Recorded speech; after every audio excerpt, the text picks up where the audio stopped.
আজকে first time bike নিয়ে। আমার মনে হয় না খুব বেশি মানুষ এই জায়গাটার ব্যাপারে জানে। পারফেক্ট। এই পাতি হাঁসটাকে আমরা এখন ধরার ট্রাই করব, যদি ধরতে পারি তাহলে বারবিকিউ। বিসমিল্লাহির রহমানির রহিম। আসসালামু আলাইকুম everyone, welcome to my Facebook page and my YouTube channel. আজকে অনেক সুন্দর একটা জায়গা যাব। সুন্দর জায়গা বলতে নদীতে।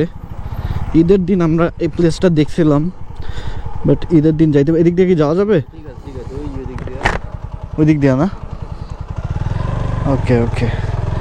কোনো দিন আসি নাই এই জায়গায়, বাট আজকে ফার্স্ট টাইম বাইক নিয়ে। আমার মনে হয় না খুব বেশি মানুষ এই জায়গাটার ব্যাপারে জানে। চিপা চাপা অফ রোডিং করতে হবে, সুন্দর মজা পাবো। এই মাশাআল্লাহ, গরুটা অনেক সুন্দর। তো ধরলা ব্রিজ অ্যান্ড অনেক চিকন একটা রোডে অনেক দিন পরে রাইড করতেছি। এহে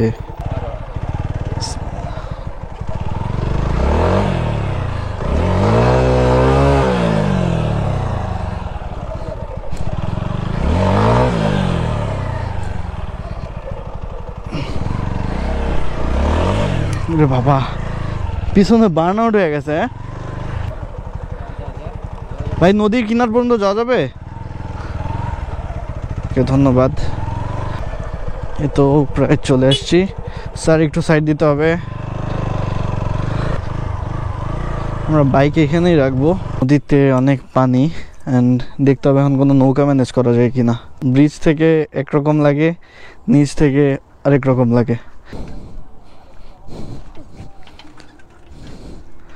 ভাই কোনটা ভাই? এত বড়টা আমাদের ছোট একটা নৌকা লাগতো, একটু ঘুরতাম আর কি এই সাইড গুলা, মানে ইয়া দিয়া। আপনি যাবেন সাথে? হেই বড়টা যায় কি করে? ওই যে ওই জায়গাটা না? রাসেল ভাইপার সাপটা আছে নাকি আবার?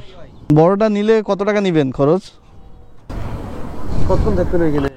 বেশিক্ষণ না ভাই, আমরা খালি ভিডিও করে মনে করেন 15 থেকে 20 মিনিট থেকে চলে আসবো।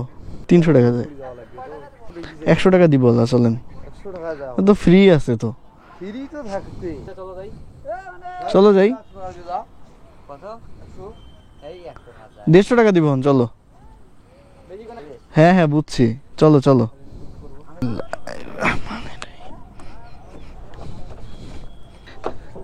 কিরে নৌকাতে বসতে হবে, রিল্যাক্সে।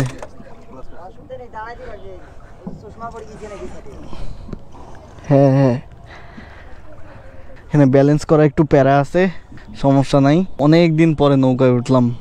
সমস্যা হচ্ছে ডিঙি নৌকাগুলা কাপাকাপি বেশি। হ্যাঁ সমস্যা নেই। Wow beautiful. স্যান্ডেলটা আমি খুলবো, খালি না পড়ে গেলেই হইলো। কঠিন গাইস, এই জায়গাটায় আসা উচিত যারা এখনো আসেন নাই। ওই ঘরটা কিসের? ওখানকার মাজার। দুই পায়ে এক জায়গায় ফেলাইছ না, দুই পাশে সবাই দিয়ে আর তাইলে ব্যালেন্স। कोई बात नहीं।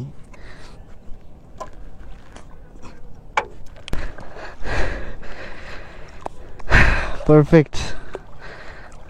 কুমিরের কথা বলতিছে, আগে নাকি কুমির ছিল, তো নিচে পাও দিতেও ভয় লাগতেছে। পানিগুলো একদম ক্লিন, বাট একটাই ভয়, রাসেল ভাইপার আমাদের কোনো পীড়া না দিলেই হইলো। Very beautiful, nice. শিডিউল পিছন দিকে ভিডিও টিডিও নিস, গন্ধ পাস কোনো? কি জানি ময়রা আছে এদিকে। তো জায়গাটার লোকেশন আপনাদেরকে বলে দিই, এটা হচ্ছে ধরলা ব্রিজের একদম শেষ মাথায় আসবেন। এসে হচ্ছে নিচে একটা ঢালু রাস্তা দিয়ে চলে আসলেই কাঁচা মাটি, কিনারে আসলেই আসতে পারবেন এইখানে। এই সাইডটায় গেলে আরও মেবি সুন্দর ভিউ পাওয়া যাবে। এদিকে বেশি ডিপ না, এখানে সেপারেট নদী আছে। আমরা এখন এই নদীর নাম কি বললেন? বানিদাও নদীতে আসছি এখন। এই নদীর পানিগুলো অনেক ক্লিন, বাট ধরলা নদীর পানিগুলা কেমন জানি কাদা কাদা পানি। হ্যাঁ, ও এখানে ঘাসও দেখা যাচ্ছে। জোস। মানুষ দেখলে পলায়। হ্যাঁ, মানুষ দেখলে কামড়াইতে দৌড়ে আসে। একটা হাঁস দেখছি আমরা, মালিকবিহীন হাঁস, পাতি হাঁস। এই পাতি হাঁসটাকে আমরা এখন ধরার ট্রাই করব, যদি ধরতে পারি তাহলে বারবিকিউ। কই গেল?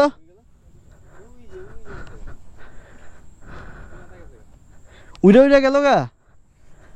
হ্যাঁ রে শালা, আমরা এখন আছি পুরো নো ম্যানস ল্যান্ডে। এখানে আশেপাশে কোনো মানুষ নাই। এটা একটা চর এলাকা, অ্যান্ড ওই যে একটা নৌকা, আর আমরা আরেকটা নৌকা নিয়ে ঢুকছি এদিকে। ওই তো ধরলা ব্রিজ, সবসময় ধরলা ব্রিজ থেকে দেখা হয়েছে, এই জায়গায় কখনো আসা হয়নি, ফার্স্ট টাইম আসলাম। অ্যান্ড আলহামদুলিল্লাহ অনেক সুন্দর এক্সপিরিয়েন্স। ভাই চোরাই বালি টালি নাই তো না? সো ঘোরাঘুরি মোটামুটি শেষ। আমরা চরে যায় একটা হাঁস ধরার ট্রাই করছিলাম, বাট ধরতে পারি নাই। ওটা পাতি হাঁস ছিল, উড়ে যায়।